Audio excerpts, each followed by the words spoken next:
buat para apa bahasanya ya, penegak hukum, saya terima kasih banget udah membantu masalah saya ini.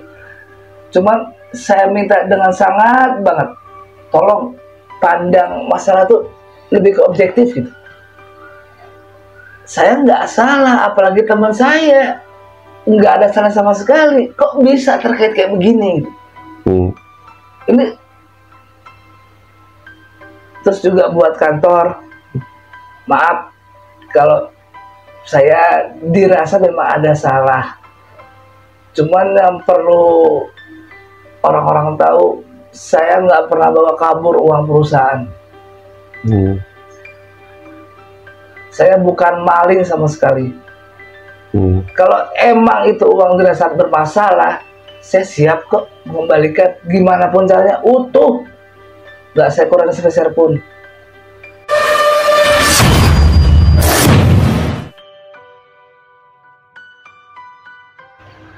Assalamualaikum warahmatullahi wabarakatuh. Salam sejahtera. Semangat sehat buat semuanya. Gua kali ini kebetulan mampir ke temen gua nih, ya kan, temen nongkrong yang emang udah ngontek gua udah lama. Cuman gua nggak, karena sibuk kemarin liput ya, bayangkan liput, konten gue isinya liputan, dan baru sempet gua mampir ke, gua udah ke rumahnya, ternyata dia ngekos, katanya ada masalah. Nah, dia pengen ngobrol sama gua dan mau klarifikasi katanya masalah yang dihadapi yang mungkin sedikit meringankan dia ya. Nah, gua sebagai teman mah hanya ngebantu apa yang dia rasakan biar istilahnya menenangkan dan dia ini bisa minimalisir apa yang sedang dialami lah, masalah-masalahnya. Ya, nggak panjang lebar nih, temen sebelah gue ini panggilannya Black, nama aslinya Rian Hidayat ya. Rian siapa tuh? Rian Pratama. Rian Pratama. Nah, Black, sehat ya Black ya. Pokoknya hidup itu nggak usah dipikirin, hidup itu dijalanin Black. Ya sebenarnya gue kan cuman sekilas nih, by phone lo cerita sama gue masalah lo. Sebenarnya apa yang terjadi sih, Black? Sebelumnya gue minta maaf nih, kondisi kosan gue begini doang. Ya namanya kosan ya, iya, apalagi orang lagi semedi ya kan, orang lagi semedi mah kayak begini dah gitu. Jadi gini bang, intinya tuh gue dituduhkan pasal 374 dan atau 378. Jadi ibaratnya lo udah urusan dengan kepolisian. Iya, pengelapan dalam jabatan. Pengelapan dalam jabatan ya, seingatku itu. Cuman yang gue bingung, ini kita bicara global dulu ya. Intinya apa yang gue gelapin? Uang. Uang gue nggak nerima sepeser pun. Pembayaran tuh langsung dari kantor gue ke vendor. Tadi nih, lu cerita ada urusan polisi berarti kan? Iya. Kronologisnya gue pengen tahu nih. Penonton gue juga bingung loh, ada urusan polisi. Sebenarnya masa lalu kronologisnya gimana? Jadi, gitu. Ini dimulai dari bos besar gue. Big Boss. Kita punya ada satu divisi nih, divisi Research and Development R&D. Itu gue sebagai supervisor dan satu orang lagi manajer gue. Supervisor manajer dong. Iya. Terus berawal kita tuh disuruh trial produk baru. Ada jobnya seperti itu. Iya. Kita berdua dengan gua dan manajer gua ngolah lah ini produk secara skala lab ya. Ini berdua doang ya? Iya. Terus bagian R&D lah ya? Iya. Terus ngolah. Ketemulah formulan satu nih. Yang menurut kita sebagai peracik ya, oke lah. Kita sodorkan ke Big Boss. Oke. Dan ini emang produk ini yang kita buat ini nih lagi booming. Aduh, produknya apa nih? Makanan kah apa? Lebih ke lem. Oh, lem untuk kayu ya. Kalau secara global itu ya lem untuk kayu. Berarti bahan dasar. Bahan dasar lem. Oke, kita propose ke bos besar nih, berdua sama manajer gua. Responnya oke. Go ahead, jalan. Go ahead jalan berarti nyari Kita, mesin. Kita disuruh nyari vendor-vendor yang bisa membuat mesin itu. Mesin buat bikin lem kayu. Berdasarkan formula yang tadi kita udah buat. Oke, lo nyari berdua dong? Berdua. Nah, singkat kata nih. Dulu, nyari lu ditugasin. Lu kan R&D. Iya, makanya bos besar ini hanya mengutus divisi R&D untuk. Oh, kayak dipercayakan lah ya. Udah lo berdua satu divisi jalan lah. Bikin proyek ini berhasil. Nah kan, gue bagi tugas nih sama manajer gue. Dia punya kenalan. Kalau diharapkan juga, kan gue istilah kasarnya anak buah dia nih. Lo bantuin lah. Oke, gue bantuin. Gue coba cari-cari vendor yang mungkin lo kenal. Sebenarnya udah masuk nih dari manajer gue. Vendor manajer lo. Cuman selama itu mereka diskusi kan gue nggak gue cuma supervisor nih, dan gue nggak begitu paham untuk di lapangan teknisnya ya. Untuk mesin tersebut.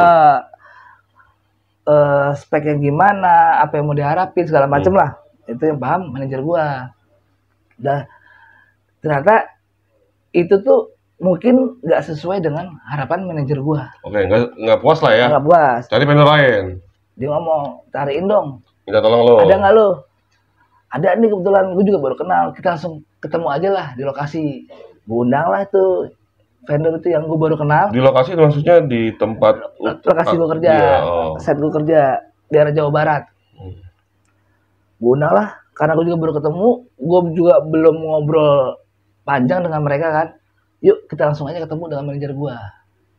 Vendor itu udah ketemu, mereka membahas teknis di awal pendahuluan ya. Jadi harapan manajer gua itu apa, nyambung nih sama vendor gua. Udah akhirnya mereka lah buat penawar harga. Pertama itu, jadi pokoknya selama rentang waktu penawaran, meeting dan segala macam itu gua gak ikut. Terlibatkan ya. Karena gue juga manajer lah, sama vendor. Gue juga nggak paham juga kan tentang teknisnya gimana kan. Penawaran pertama berdasarkan info awal dari manajer gue ini boleh sebut angka? Oh ya, angkanya berapa? Itu sekitar 2,8 miliar. Penawaran pertama. Ini sorry, gue nggak nyiapin bukti-buktinya nih. Oh, bukti-buktinya. Ada sih, bisa lah gue kirim ke 2,8, mereka meeting, kemudian mungkin dari hasil meeting itu tuh ada penawaran kembali kedua. Ya gue nggak paham ya, mungkin ada peningkatan spek atau sesuai kebutuhan. Vendor ini mengirimkan lah penawaran kedua. Itu seingat gue angkanya 3,48 miliar. Udah, karena ini udah makin ngerucut nih, maksudnya udah jelas kebutuhannya, udah jelas oke semua kebutuhannya. Manajer gue ini survei lah tempat kerjanya si vendor lah, workshopnya lah. Workshopnya ke vendor dengan bos besar. Mereka berdua. Surveinya bos besar, lu nggak ngikut? Nggak ikut. Terus manajer gua sama bos besar survei ke sana, dan si manajer gua ini ngabarin gua. Oke, surveinya. Tinggal seperti langkah terakhir kita mau nego harga. Nego harga itu ketemulah itu, gua nggak tahu detail, pasti ada manajer gua sama vendor untuk nego final lah, kesepakatan harganya itu putus di 3,38 miliar harganya. Jadi ada pengurangan harga 100 juta.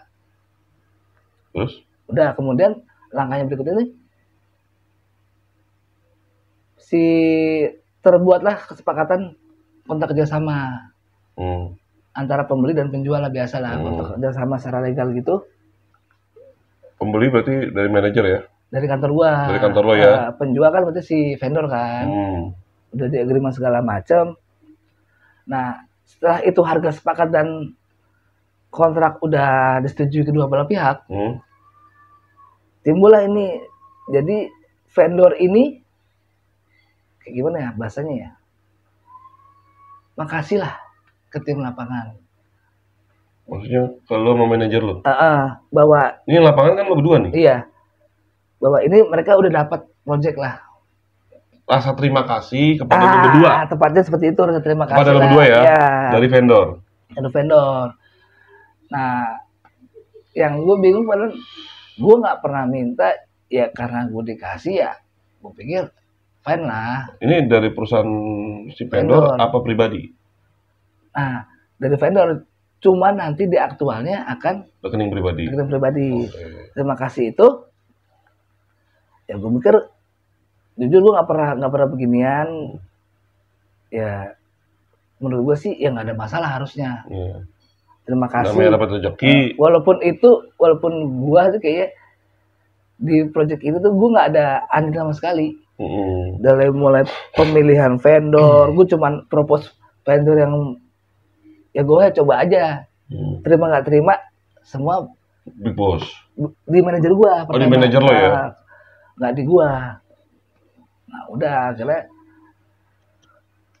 berapa kali tuh ditransfer uang terima kasih. Karena boleh tahu uang terima kasihnya berapa? Yang dari vendor. Mereka sih ngejanjiin awalnya 200 juta. Karena mungkin bagi mereka ini rasa terima kasih yang cukup lah bagi mereka ya, karena ini kan proyek angkanya gede lumayan lah. Nah, buat terima berapa kali tuh terima kasih tuh karena emang payment dari kantor gua, ini kontrak itu ya, ke vendor itu parsial. Termin. Nggak langsung ya? Jadi mereka tuh ngasih ke gua tuh lewat buat tim lapangan ya, terima kasih itu per termin berdasarkan payment mereka mengajukan invoice pembayaran per termin dibayar, baru si karyawan vendor itu pribadi ya transfer ke gua. Dapat berapa jadinya? Bukan 200 kalau per termin?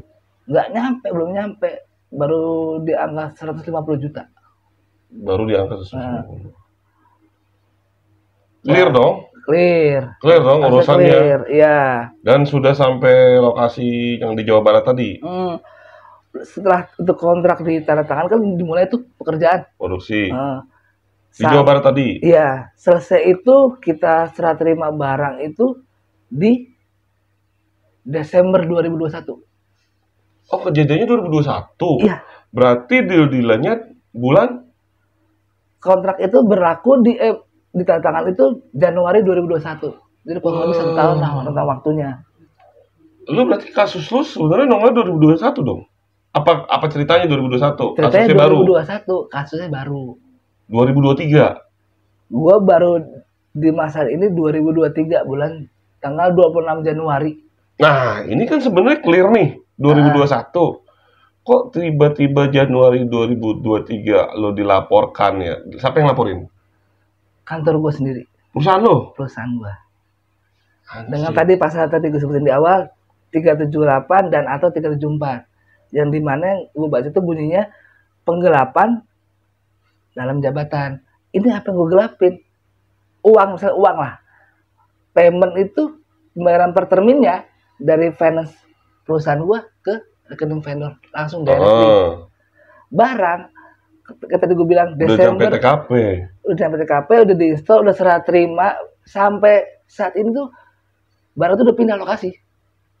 Nggak, pindah lokasinya ke luar kota, luar pulau. Dan itu gue nggak tahu menahu ya, gue nggak ikut ngurusin lah. Dilaporin sama kantor gue sendiri. Masalah itu? Iya. Penyalahgunaan penggelapan dalam jabatan. Penggelapan apa yang lo gelapin? Ya, barang udah serah terima barang. Uang paymentnya dari kantor gua pun lewat finance direct ke vendor. Gila ini. ini dari cerita tadi gue nggak ngeliat lo melakukan hal-hal pencurian atau penggelapan ya. Kalau emang itu duit dipermasalahin jadi pidana, gue tuh siap bang ngembaliin. Nggak gue kurangin sepeser pun lah tuh duit. Mau gimana itu duit ada, gue ada-adain gimana caranya. Nggak Iya. kurang sepeser pun. Dan itu gue mau balikin ke vendor. Ya logika gue ya, kan dia ngasih Kalau gue. kalau misalnya jadi masalah kayak gini, Iya. kalau tahu jadi masalah, Iya, gue sih balikin. Dan itu gue juga bingung itu, vendor itu nggak komplain sama sekali. Kalau mereka terpaksa pun, masa sampai berapa kali transfer? ya kok masalah 2023 berarti nggak ada komplain. Nah, Iya.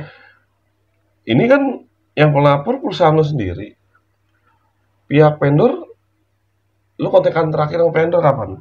Iya. Jadi mengetahui kagak? Ada sedikit cerita lucu, agak kenapa gue mikir gue merasa dizolimi ya. Ya pasti jolimi lah lo dari ceritanya mah. Pertama tuh gue dapat panggilan itu pertama kali 26 Januari. Itu gue kayak semacam di interview, ditanya lah sama kantor dengan ada surat tersebut. Dan kemudian hari itu juga gue dinonaktifkan sampai detik ini. Nggak terima gaji, nggak apa, segala macam ya. Anjir. Gue Pantesan bertahan berbulan-bulan sampai ini jadi ngerepet dikit. pantesan lu Gue puyeng. sampai pusing, gue nggak enak sama anak bini gue. Gue bilang gue mau cabut dulu kemana. Gue pusing. Kan mereka kena dampaknya bang pasti. Iyalah, keluarga yang utama yang dampak. Oke, tuh hari, gue ingat banget tuh hari Kamis kejadiannya tuh. Jumat abis isya lah, sekitar 7:30 gitu. Gue sempet nelfon karyawan vendor yang transfer gue uang ya. Gue bilang, kok jadi begini masalahnya? Lu keberatan? Kok ini terkesan fee ini tuh jadi masalah? Mereka pun bingung bang. Emang lu kena masalah? Iya. Pelapornya siapa? Kantor gue sendiri. Gue bilang gitu ke teman gue itu, ke vendor itu. Dia malah bilang, loh kok aneh bro? Kalau mau komplain, harus itu kantor gua yang komplain. Kan kita yang kasih uang. Nah lucunya lagi, hari itu teleponan, berapa hari kemudian gue kontak orang yang sama, sama semuanya vendor itu, yang gue tahu nomor teleponnya, gue kontakin gak ada yang ngangkat telepon gue. Widih. Itu jarak berapa hari dari lo telepon? 3-4 hari lah ya. Gue frustasi banget, gue coba-coba terus sampai suatu lupa gue berapa hari kemudian tuh gue bisa teleponan lah sama satu orang nih yang kaptennya vendor tersebut lah. Dia juga habis dipanggil sama kepolisian, ditanya-tanya segala macem lah, bla bla bla, selama 7 jam. Gue nggak pilih itulah ya. Tapi dia tuh anehnya begini nih, bilang ke gue terakhir tuh, bro, gue ngasih nasihat terakhir buat lo ya, sebagai sahabat. Lo bilang aja lo bawahan, disuruh atasan. Maksudnya apa bang? Habis itu udah, sampai detik itu gue nggak bisa komunikasi lagi sama mereka. Maksudnya gue pengen nanya mereka, lo tuh ikhlas gak sih sebenarnya? Kalau ikhlas dari awal kan gue juga nggak pernah minta. Gue jadi masalah sama perusahaan gue gitu. Gue nggak pernah minta. Gue nggak pernah maksa lu yang ngejanjiin katanya uang terima kasih. Kok begini masalahnya? Maksud gue, lu tuh ngomong bantu gue gitu loh. Sebagai yang malah dia mutus kontak. Nggak ada kontak sama sekali. Nah, aneh kan? Ini yang di BAP yang bikin laporan perusahaan lo ke lo. Nggak ke gue Kan, doang. Hah? Nggak ke gue doang. Iya maksud gue, kalau nggak ke lo doang, ke manajer lo dong, harusnya dong. Harusnya sebagai Kan yang terlibat di proyek aktornya ini, lo berdua nih. yang terlibat di proyek ini, Yang dari dia cerita pertama. sebagai apa? Yang memutuskan vendor siapa yang mau dipakai, terus yang berkoordinasi dengan vendor terpilih selama instalasi, dia Nggak dilaporin. Widih. Nah, lucunya lagi, Ada apaan emang? lu mau tau nggak bang? Satu orang lagi Maksudnya? yang kena kasus ini, Siapa? sahabatku sendiri yang dia notabene tuh dalam masalah ini tuh nggak ada kaitannya. Lu dari tadi nggak ceritain sahabat lu nih. Iya, di masa break ini nggak ada. Kenapa Emang dia nggak tercantum. Aneh nggak? Itu satu hal kenapa gue mikir. Sahabat lu satu kantor berarti kan? Satu kantor, dan dia marketing. Wah, beda divisi dong. Beda jauh sama sekali. Tugas dia itu kewajibannya hanya kalau nih mesin selesai, berjalan mulus, oke. Gue yang jualan. Dia yang jualan. Sebagai kena juga. Kena juga. Gue juga kadang mikir ya, apa salah sahabat gue sih? Yang bikin gue geram ini. Oke, gue ada urusan pribadi sama dia. Sama sahabat lo? Sama sahabat gue ini. Jadi, gue pernah emang ada.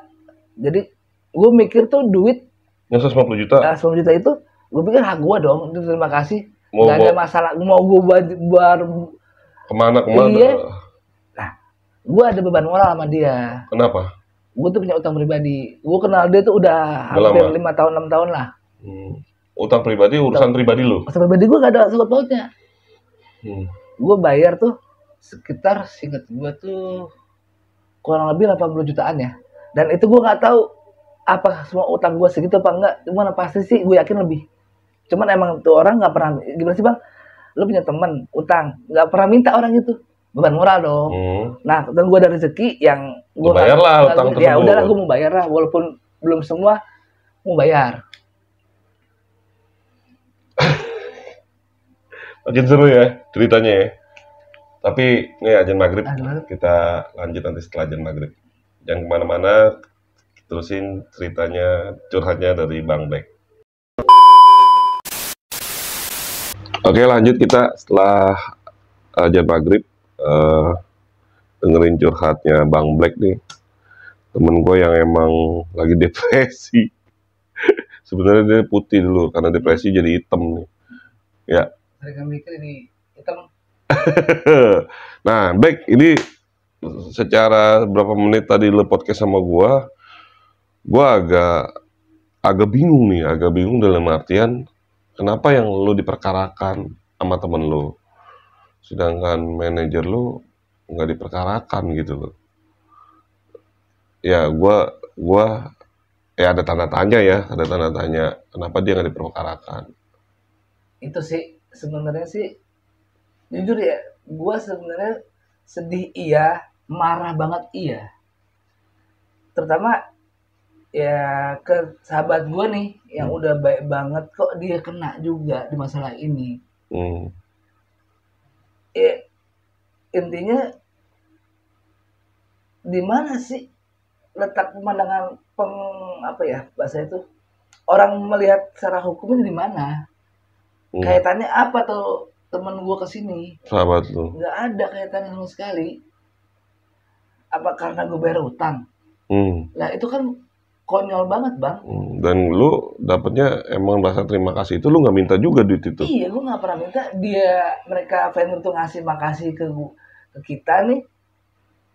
Ya terus apa salahnya kalau tuh uang gue pakai buat bayar utang? Nggak ada salahnya. Jadi temen lu dianggap terima aliran dana ya?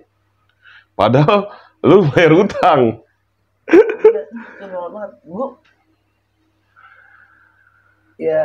Gue boleh nyampein beberapa patah kata nggak? Ya nggak apa-apa, kan kita lagi curhat loh. Ya lo apa unek-unek lo curhat ke gue sekarang. Ya buat para apa bahasanya ya, penegak hukum, saya terima kasih banget udah membantu masalah saya ini. Cuman saya minta dengan sangat banget, tolong pandang masalah tuh lebih ke objektif gitu. Saya nggak salah, apalagi teman saya nggak ada salah sama sekali. Kok bisa terkait kayak begini? Ini terus juga buat kantor, maaf kalau saya dirasa memang ada salah. Cuman yang perlu orang-orang tahu, saya nggak pernah bawa kabur uang perusahaan. Saya bukan maling sama sekali. Kalau emang itu uang dirasa bermasalah, saya siap kok mengembalikan gimana pun caranya utuh, nggak saya kurangi sebesar pun. Cuman saya akan mengembalikan Ke ke vendor. yang vendor, memberi saya uang. Itu sih saya bisa. Oh iya, terima kasih juga buat para penegak hukum. Saya masih ada kesempatan buat bertemu anak istri saya, walaupun lokasinya jauh sekarang, kos bukan di rumah. Masih di kesempatan nemuin keluarga ya. Iya. Dan akhirnya lu pusing-pusing, lu kontak gua lah ya. Gue nggak tahu bang, mesti gimana lagi bang. Jujur gue nggak tahu apa yang mesti gue lakukan lagi, gue nggak tahu. Udah hopeless banget gue. Teman gue juga stres, gue stres. Gue udah belum ketemu dia lagi nih. Oh ngilang? Iya. Temen lu ngilang? Lu ngekos temen lu ngilang? Gue sih cuma berdoa ya dia nggak aneh-aneh lah ya. Karena lu pikiran lu aneh-aneh. gue tuh pernah mau mikir mau Apa? bang. Dead? Gue nggak tahan ya. Gue gimana ya? Cuman rakyat kecil. Gue merasa gue nggak salah, gue dizolimin, gue nggak tahu mesti ngapain. Gue nggak punya uang, anak bini gue di rumah sono. Karena lu udah non aktif ya? Iya, gue nggak terima gaji dari kantor tuh per Januari. Sekarang bulan setelah gue terima surat itu 24 hari kemudian harus digaji, gue nggak gajian. Gue nggak kuat, gue bingung mesti ngapain. Ya harapan gue sih ya orang-orang masyarakat Indonesia di luar sana tuh bantu gue secara moral, itu udah cukup. Dan mereka ngerti hukum, tolong letak kesalahan gue di mana gitu. Gue nggak salah. Ya gue juga berharap gue curhat begini dengan lu apa misalnya, gue punya konten, lu punya konten, gue nggak pengen ada kejadian lagi. Cukup gue yang ngalamin lah. Mudah-mudahan apa namanya di Indonesia tuh hukum tegak kembali. Nggak ada lah kayak begini. Itu sih harapan gue. Ya tolong hukum tuh dipandang objektif gitu. Dulu kan pernah ada ya apa istilah bahasa tuh orang-orang yang kayak terzolimi gini, rakyat kecil yang terzolimi. Apa ya bahasanya? Itu udah nggak ada lagi lah di sini. Mudah-mudahan dengan begini kebuka lah semua pandangan ya. Ini gue bukan mengadu atau apa, gue cuma pengen semua tuh berjalan dengan semestinya. Normal. Kembali. Nggak ada, ya kalau kita bilang nggak ada permainan siram sana siram sini tuh nggak ada lah, udah nggak ada lagi lah. Nggak ada pengaturan. Iya kalau gitu rakyat kecil nggak akan pernah dapat keadilan bang. Kalau selalu diatur. Yang apa ya bahasanya? Yang bermain hanya punya duit. Yang bermain dan yang diuntungkan hanya yang di atasnya. Yang besar. Gue cerita begini, gue udah bener-bener hopeless lah. Gue nggak tahu mesti ngapain. Nah, temen lu kan hilang. Sama manajer lu ada kontak? Nggak bisa dikontak. Nggak bisa dikontak. Ya secara kasar. Istilahnya secara yang emang dekat, emang kerjanya berdua sama lu. Iya. Harusnya dia yang istilahnya menenangkan lu juga gitu, karena dia nggak dilaporkan. Butuh sebenarnya support dari dia. Dan ini gue nggak ngejudge atau gimana ya. Tapi WA gue tuh kayak di blok. Oh. Itu. Lu udah coba hubungi dia, medsos apa segalanya nggak respon ya? Iya. Pusing gua, nggak tahu mesti ngapain. Ini kasus udah, oh iya, gua belum cerita ya. Apa? Kasus gini, gua tinggal nunggu dicomot aja bang. Udah P21, udah dari polisi, udah dari kejaksaan, tinggal nyomot. Ah lu, ikut gua sini. Gua mulai datang ke untuk verifikasi tuh ya sekitar Februari awal. Tersangka gue akhir Februari. Galerinya udah P21. Sekarang udah P21. Tinggal dicomot. Tinggal nunggu tahap 2, gue udah comot. Nah, udah. Proses. Makanya gue sekarang udah hopeless banget. Ya, gue cuma minta ya dengan begini, dengan walaupun gue waktu yang relatif singkat ya, gue ngarepin tuh ada keajaiban buat gue. Minimal lu tenang ya cerita sama gue. Tenang. Kasus ini berjalan dengan objektif, enggak tanpa ada intervensi sana sini. Itu gue tenang. Cukup. Gue merasa gue dikasih hukum yang layak. Itu doang. Meringankan hukumannya. Iya. Dengan selain lagi ya, dengan seobjektifnya itu hukum itu diputuskan dengan yang adil. Tanpa ngelihat gua siapa, gua orang bawah atau orang miskin tuh enggak ngeliat itu. Semua rata. Kalau bisa laporannya juga dikelarin ya, dicabut ya. Iya. Bisa gak laporan dicabut kemungkinan? Tergantung sananya. Tergantung sananya. Gue tuh udah pernah menawarkan loh, gue mau RJ nih. Mau RJ nih, mau apa namanya? Gue mau bilang ke pelapor tuh, gue siap ganti nih. Walaupun sebenarnya gue harusnya kasihnya ke nggak, gue beri juga. Gila. Ya harapan Bang Black ya tadi ya istilahnya. Gue sih ngeliatnya dia dijolimi, dia nyari keadilan nih ya Bang. Iya. Bang Black. Gue berharap cara terakhir gue ini nyari keadilan buat gue dan sahabat gue tuh di sini. Di konten ini. Dia nyari keadilan dan ini sesuai yang lagi digaung-gaungkan sama komunitas gue ya. Terjadi nih di Indonesia, terjadi lagi nih hukum rimba nih sama teman gue sendiri. Teman gue sendiri yang emang dia hanya karyawan biasa yang gaji nggak seberapa, dicabut pula gaji. Yang dia bukan maling, dia bukan maling gitu loh. Gua nggak nyangka separah ini, maksudnya dia bukan maling tapi dijolimi nih, dikriminalisasi. Bener bahasa hukum rimba. Hukumnya rimba nih, yang sering gua gaungkan di semua tayangan liputan konten-konten gua yang sering dinyajikan sama band salah satu yang gue sering tampilin.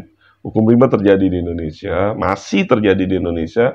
Salah satunya Bang Black ini teman gue, dan dia sebenarnya dasarnya curhat sama gue minimal orang dia tenang dan orang yang ngerti bisa ngebantu dia meringankan hukumannya.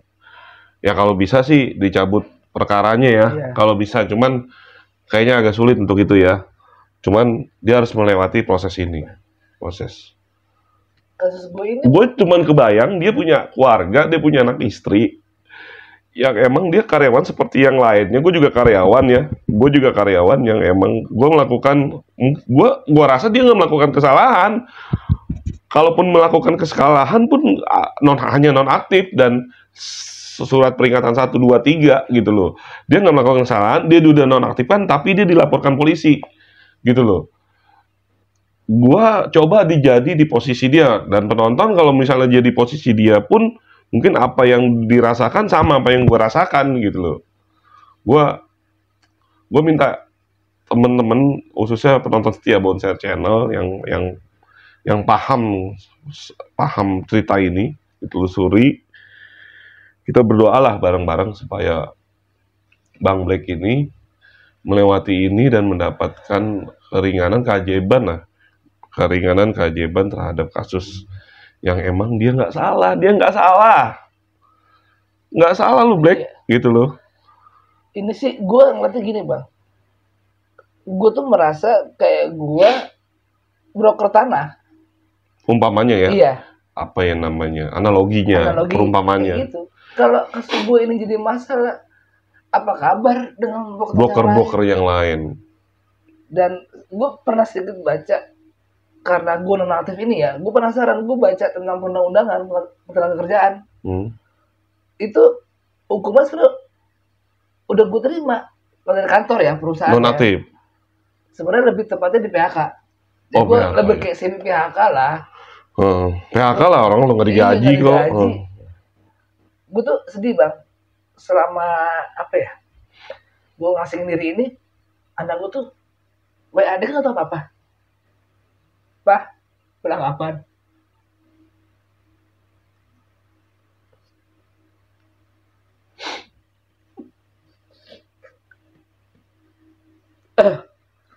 Aku tuh beliin aku ini tuh, udah beli mainan.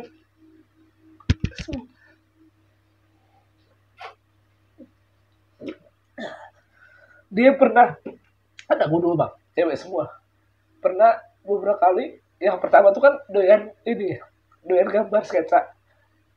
Pak, buku sketsa aku udah hilang atau gimana gitu, aku lupa. Aku mau beliin lagi dong pak. Apa udah gajian belum?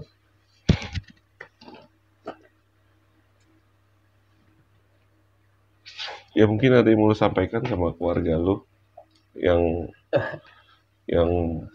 lu kabarin aja lah, lu sehat-sehat lah. Cuman lu harus melewati proses buat ini gitu. Istri gua nih, alhamdulillah bapak masih sehat-sehat aja, doain terus ya. Bapak bukan ya mau apa ya, mau Tidak bertanggung jawab. Mau nggak bertanggung jawab bagaimana, cuman bapak tuh sekarang lagi berusaha mendapatkan hukum yang pantas buat papa dan buat semua orang lain yang mungkin dosanya juga ada yang pengalaman yang serupa. Papa tuh pengen berusaha ya, hukum tuh biar objektif. Doain papa, kita kumpul lagi segera buat dan Sardin belajar terus, tetap sayang papa ya. Buat para orang luar sana, mohon doa dan dukungannya kalau kalian merasa ini tuh udah gak adil buat saya. Buat para penegak hukum, terima kasih selama ini atas kerjasama selama proses penyidikan. Black, sabar ya Black. Doain aja, Bang. Ya. Terima kasih banget nih buat penonton yang mungkin pengen komen, silakan. Pengen ngobrol sama gue silakan, yang ngerti hukum dan mau bantu kasus atau masalahnya Black. Ya,